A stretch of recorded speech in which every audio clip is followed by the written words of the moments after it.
Narcissistic individuals can only play their hand, they can only play their game so far until at some point people have enough of their behaviour. People push back.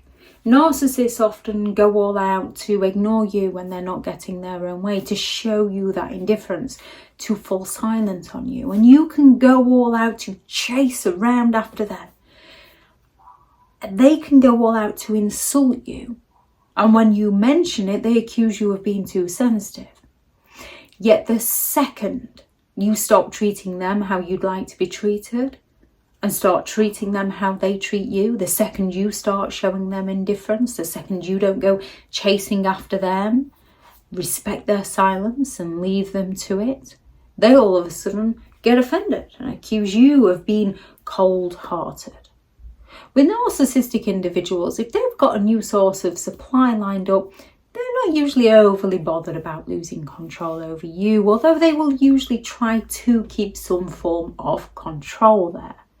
However, if a narcissist feels like control's slipping from their fingers, they're going to clutch to straws to try and grab it back, especially if they haven't got a new source of supply lined up. They can act in many different ways which reveal their desperation to remain in control.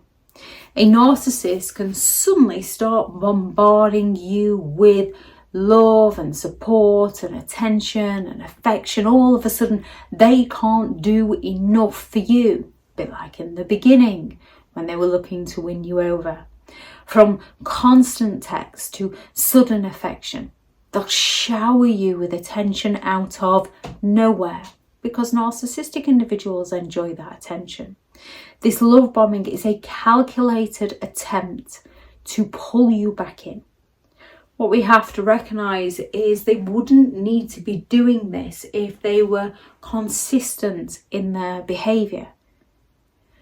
Because narcissistic individuals will idolise you and then devalue you, at some point you pull away, and when you pull away they get offended and try and pull you back in. Narcissists can come on strong with those over-the-top promises.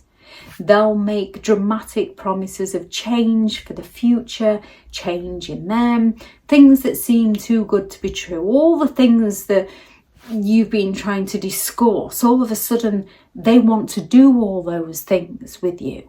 And this is when you have to take a step back and think, even if all these things were to change, is this the kind of person you actually want to be with? As with a narcissist, these are usually empty words, empty promises, designed to manipulate your emotions and win you back over. When these things don't work, they can act aggressive and hostile. They can come on strong with those veiled threats. They can threaten to harm themselves. They can threaten to harm others. They can come on strong with the outbursts of anger, the unjust accusations. These threats can emerge to try and intimidate you into submission or to try and make you feel guilty. And this behaviour reflects on their growing fear of losing control over you. They can also go all out to play the victim when things aren't going their way. They're looking to try and guilt you into submission. Suddenly they can position themselves as the woe is me victim and everything is your fault and you're the one that doesn't love them enough. You're the one that never supported them. You're the one that was never there for them. And they love you with all their heart. They've done so much for you. I mean, realistically, they've given you anxiety and depression and caused CPTSD and brain fog. But to a narcissist, they believe they've bent over backwards to support you. And they've taken over your home and your life and you've lost your independence. However, they will go all out to play the victim so that they can guilt trip you to make you doubt your actions and doubt your decisions. They can go all out to try and sabotage you in any way they can. From spreading rumours about you, trying to ruin your reputation, spreading lies, trying to undermine your self-confidence.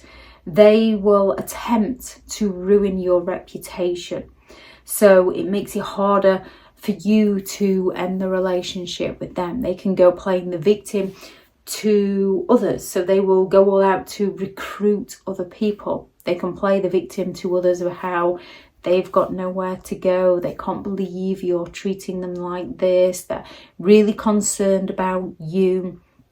They can go all out to contact mutual connections, mutual friends and family, and try and get those people to guilt or pressure you into not ending the relationship with the narcissist or staying with the narcissist. This is a triangulation tactic. It's a ploy to confuse you, to make out that other people think you're in the wrong and other people are supportive of the narcissist, to get you to question and doubt your motives. When it comes to narcissistic individuals, they don't like losing control over others. And there's no end of games that they will play in order to regain control over the situation. Any games that you notice from a narcissistic individual, please do add those into the comments for people reading through. The key is in recognizing these behaviors. So making your decision and standing firm on your decision. If at all possible, have a list of why you need to break free from this relationship, preferably where the narcissist can't find it, so that whenever you begin to second guess or question yourself, you can check in on that and remind yourself of why you are trying to end the relationship with them, why you are trying to break free from them. A narcissistic individual will happily write a diary of how depressed and miserable they are and then leave it out purposefully for you to find it, so that they can play the victim and guilt trip you into not ending the relationship with them. So stand firm on your boundaries and go all out to protect your peace. Thank you very much to all the returning subscribers and your continued support with the channel. It's greatly appreciated. If you are new to the channel, I'm Elizabeth Shaw. This channel is all about narcissistic behaviour, to give you more understanding of the people you might be dealing with within your life, how to handle yourself around those people if you cannot go no contact, and different methods to find what works for you to help you understand and overcome narcissistic and emotional abuse. If you do find the information helpful on the channel, please do subscribe. If you are looking for further help and support in understanding and overcoming narcissistic and emotional abuse, I do have several online guides available, and those teachable links are in the video description. If you're looking for someone to speak to, I have partnered with BetterHelp, and their sponsored link is also in the video description. I do have a couple of one-to-one slots available. If you're looking for further reading, I do have several books out on Amazon: How to Create Boundaries Around Those Who Have No Respect for Your Boundaries, Healing from Narcissistic Abuse, a guided journal for empowerment and recovery, 15 rules to deal with narcissistic people, how to stay sane and break the chain, a Narcissists Handbook, the ultimate guide to understanding and overcoming narcissistic and emotional abuse, and hopefully the first in a 3-part series, Behind the Mask, The Rise of a Narcissist. And they are all available on Amazon if you'd like to go and check those out. Go out there and create the day that you deserve, because you do deserve to have an amazing day. Bye.